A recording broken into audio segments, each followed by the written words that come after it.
What's good? It's Woog. Once again, pardon my voice, coming off a week-long flu. But let's get right back into Fury Wilder 2.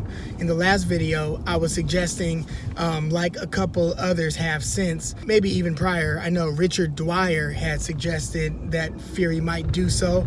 But what if Fury actually comes forward, moves in on Wilder, closes the distance that way, as opposed to staying around the perimeter and trying to box a perfect 12 rounds and just avoid the damaging right hand from Wilder? Well, Max Kellerman yesterday just interviewed Tyson Fury, and Fury said that yes, he's going to try to knock Wilder out, and yes, he believes he can knock him out in the second round, early in the fight. And when asked why, he said, well, if I was a betting man, which I'm not, he said, my odds of staying on the outside and fighting a perfect distance fight and not getting drilled by the right hand, the odds of that happening are lower than if I move in on him and basically beat him up, close the show.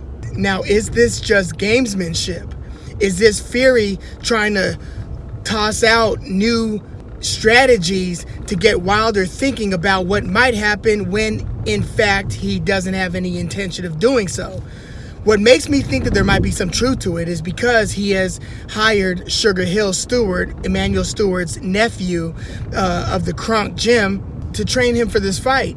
And whereas Ben Davison helped shore up Fury's defensive game, the Kronk Gym is often about how do we properly and effectively deploy our weapons offensively. So maybe Fury is just putting on and throwing out these decoys. Hey, consider this. Hey, have you thought about this? When really he's just going to try to do what he did the first time, which is box him from distance, use feints, and try to kind of stymie Wilder's output by flicking the jab out there, by, fighting in that awkward style, faking with the hands until you throw a punch, and just keep Wilder off rhythm, keep him resetting, keep him second guessing whether he could feel comfortable letting his right hand go. So that might be the case, but maybe Fury is serious about advancing on Wilder, closing the distance, and making that 40+ pound weight advantage a real issue here.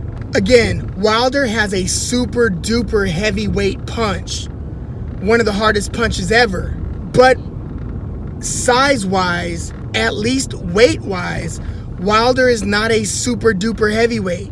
He is on the lighter side of heavyweight. He is more 215, 212, maybe 220, maybe 225. But he's not one of these super heavyweights like Anthony Joshua and Tyson Fury who are weighing 245 or above. So if Fury really is coming in, which this is rumored to be true, it sounds like Fury is going to be coming in closer to 270 than 250 or even 260. If that's the case, and he wants to walk in on Wilder and make it a in close quarters, phone booth style fight, can Wilder's legs sustain that attack? Can Wilder take clean, flush shots from a 270-pound fighter? We know that he can knock a 270-pound fighter out. And Wilder's got the power to knock out a bull. But that doesn't mean that he's got the chin to sustain a 270-pound fighter's attack. And we've seen Fury try to close the distance and work on fighters in close. We saw him against Otto Wallin. We saw him against Derek Chisora and a couple others. It's one of the tools in his toolkit. We hadn't seen it for several fights, certainly not against Vladimir Klitschko, not against Wilder in the first fight.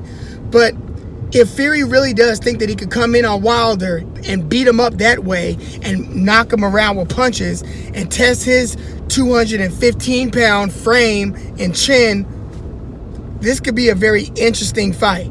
I mean, it should be an interesting fight regardless of how it unfolds. But still, if I had to make a prediction in this fight, which this is as close to 50-50 as I could think of, I think Wilder scores the knockout or TKO here. I think he catches Fury, whether Fury comes inside or whether he stays on the outside. I don't think that we've seen a whole lot of Wilder shortening up his punches, but we have seen him let go of some uppercuts.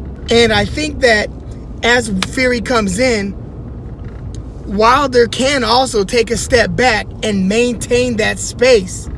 It's not like Wilder's just a walking Frankenstein, and if Fury comes inside, Wilder can't do anything to afford himself more real estate, more room to work around.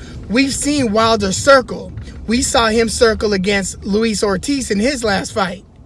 So, can Wilder circle as Fury is coming in, trying to make this a chest-to-chest or a head-to-chest type of fight where they're in close quarters and he's letting his hands go, and being the heavier fighter, expecting that to take its toll on Wilder sooner or later? Well, Wilder can also move, circle out, and then line him up again, realign that right hand and let his punch go. So I think Wilder still closes the show by knocking Fury down and perhaps out. I do think that there is the likelihood that Fury hits, hurts, and can possibly even stop Wilder. But I think that there's a greater chance that in one of these exchanges, Wilder lets his right hand go and Fury doesn't slip it.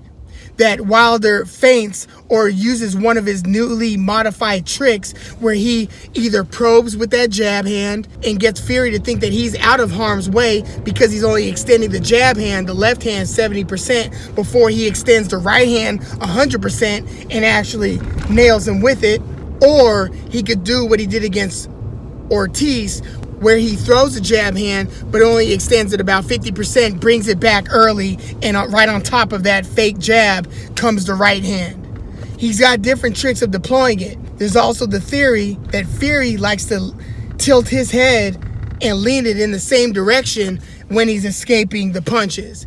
And if Wilder's privy to that, he could also line him up and let his right hand go, not where Fury's head is, but where his head is expected to roll.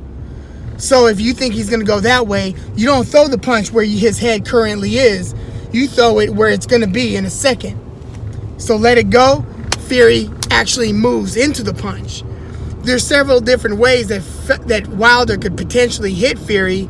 I think there's a higher likelihood of something like that happening than Fury, one, staying out of harm's way for 12 rounds and winning on the cards, even though he did so, in my opinion, in that first fight, and in most people's opinion, in that first fight. I don't think that he's going to be able to stay out of harm's way. I think that Wilder does really well in the rematches, and I do think that Fury's going to take a couple early rounds, assuming that it goes past the first couple rounds. I think that if it goes through 4 rounds, I expect Fury to be up 3 rounds to 1. I just expect at some point, the 7th round, 8th round, 9th round, that Wilder's going to catch him, and this time Fury's not going to be able to recover as well from the knockdown, and Wilder will then be able to close the show, assuming that Fury gets up from the first punch. Remember, that first fight has 2 knockdowns, one in the 9th and then the famous one in the 12th. I think that there's going to be a mid-round knockdown, if not an early knockdown, probably a mid-round, 5th round through 7th round, 8th round knockdown, and Fury's going to be in deep trouble, won't be able to recover as well, and Wilder's going to intelligently line him up again and hit him again and close the show. As Richard Dwyer from Richard Dwyer Boxing on YouTube often says, one man's opinion. We happen to differ in this one. He's going Fury. I kind of think Wilder's got this. I think that Dwyer's hedge is going to be that the fight doesn't go 11 rounds. I think that that's how he's hedging his fight. I would have thought that he would hedge Fury simply to win the fight by Wilder via knockout. The two less likely, or at least less discussed scenarios, are Wilder by decision and Fury by knockout. I think that out of those two scenarios, Fury by knockout or stoppage is more likely than Wilder to win on the cards. But in this case, I've got Wilder by KO, TKO. This can go the distance, and this can also become another controversial decision. I just see Wilder being able to intelligently deploy his devastating right hand and to make contact with Fury. I don't think this one is going the distance. We'll see what happens. This is obviously a monumental fight for multiple reasons. Probably the biggest heavyweight fight since, I would say, maybe Mike Tyson versus Holyfield 2. I don't think that Lennox Lewis versus Vitaly Klitschko, that certainly wasn't a bigger fight because there was no anticipation.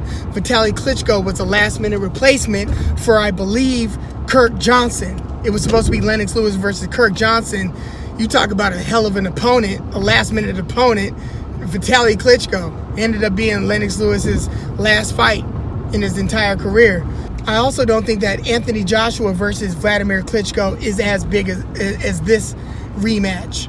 I don't think that Fury versus Klitschko is as big as this rematch because the first fight is so fabled because of the knockdown and the rise from the knockdown, plus, you know, Wilder's devastating knockout power and his reputation of stopping just about everybody that he fights, knocking out almost all of his opponents, along with Fury's charisma and his showmanship. There's just a lot of ingredients here that are making for a very, very big fight. This is going to be huge, and this is great for boxing. I hope the fight delivers the entertainment value. Let me know what your thoughts are on this fight. Can't wait. Please like the video and subscribe to the channel if you haven't. I'm Woog. Thanks for tuning in.